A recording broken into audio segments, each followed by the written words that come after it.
Hi, this is Marie from Underground Crafter, and I'm sneaking in a Little Tips Tuesday video today.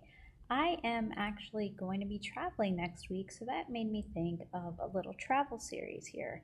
So today will be the first part of that two-part travel series, and I'll be talking about how you can find yarn shops while you're traveling. So in this first part of the video, I'm going to just talk about why you might want to look for a yarn shop while you're traveling. Well, first of all, you can often get yarns that you can't get back home. So the first thing I would say is when you do go to a yarn shop while you're traveling, always ask if they have a shelf or an area where they feature local yarns or regional yarns, or if they have any exclusive colorways. So for example, my local yarn shop, Knitty City in New York City, they have some exclusive colorways that are only available in the shop. So those make great gifts, and for yourself or for other knitters back home or crocheters. Another reason is it's a great way to meet other crocheters and knitters while you're traveling, and oftentimes they will actually recommend some great local things that you might not have heard about through, tourist guides and the like. So it's really a good idea to, connect with those local people, and of course it's also a lot of fun. You can also usually get to a neighborhood you probably would have missed because a lot of yarn shops aren't usually in the most touristy part of town, so it's a nice way to check out what that location is really like. You can also contribute to the local economy, of course, by supporting local businesses, and of course have fun. And the other thing I would say is think about whether you want to go by yourself or with whoever you're traveling with. So sometimes when we're traveling with other crocheters or knitters, we might want to bring them with us to the yarn shop. And sometimes it's better to separate from the rest of our travel group and just have some activities off alone. So now that you're thoroughly convinced that you would want to visit a yarn shop, let's talk about the 6 tips for actually finding one.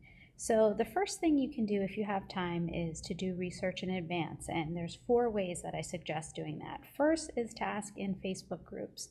So if you're in any Facebook groups for crocheters or knitters, to say, I'm planning a trip to this particular place, what shops do you recommend? And the reason I suggest doing this is because you also usually get better information from people that are actually in that local area than just from a generic Google search. So people will probably give you recommendations of which shops are better, or what the selection is like, or which might have yarns that you're not able to get from home. Because a lot of yarn shops don't have the best websites, let's be honest. The other place to look is in Ravelry Groups, and there are 2 different ways you can do that. First, you can go to groups on Ravelry and then search actually the place, and many large metropolitan areas actually have groups, and they might list best yarn shops for visitors and things like that in the group page. You may not even need to ask anyone, you can probably just look in the group files. But if you do ask, at least you have a group of people from that particular area. You can also ask on other social media, and I would recommend using hashtags, for instance, on Instagram or on Twitter that are for that local area, and also the hashtag for yarn. Just ask people, hey, where do you recommend I'm going to this place? Now, I do want to suggest, of course, for these first 3 recommendations, use common sense in terms of online safety. Don't tell people exactly when you're going and things like that, because you don't know these people. So just give them the idea you're going to a particular place. You're not trying to invite them to rob your house while you're away or anything like that.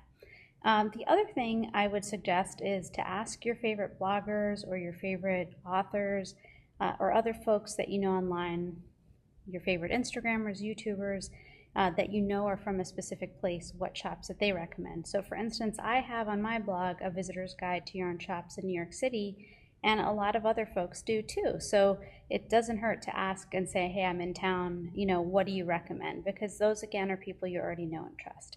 So those are 4 suggestions for if you have a chance to research ahead of time, but sometimes we don't. Maybe you had a sudden trip, or maybe just life was too busy before you got away. So here's 2 other tips. The first one obviously is just to go ahead and do an internet search, but instead of searching for yarn shops in the name of the place, search for best yarn shops in the name of the place, and that will hopefully pull up maybe some that have better reviews or that have been around longer, and so on and so forth. So that really helps.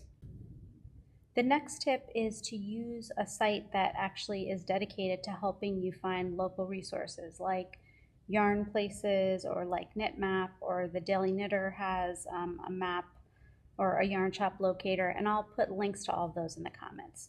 So those are my 6 tips. Again, if you're doing research in advance, it would be ask on Facebook groups, research Ravelry local groups, using hashtags when asking on social media, ask your favorite bloggers, authors, YouTubers, etc. that are crochet and knitting oriented. And that's the 4 if you did advanced research. If you can't do research in advance and you're just waiting to get into town, it would be searching for favorite shops in a particular area, using your favorite search engine, or using one of those websites that's totally dedicated to this.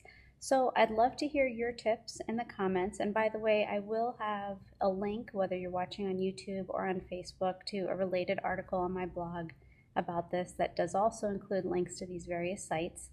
So what are your favorite ways to find new yarn shops when you're traveling? I'd love to hear about it in the comments. And I would also appreciate it if you would subscribe if you're watching this on YouTube, or follow me if you're watching on Facebook. Thanks so much, and I'll be back next week with another Tips Tuesday post. Have a great week.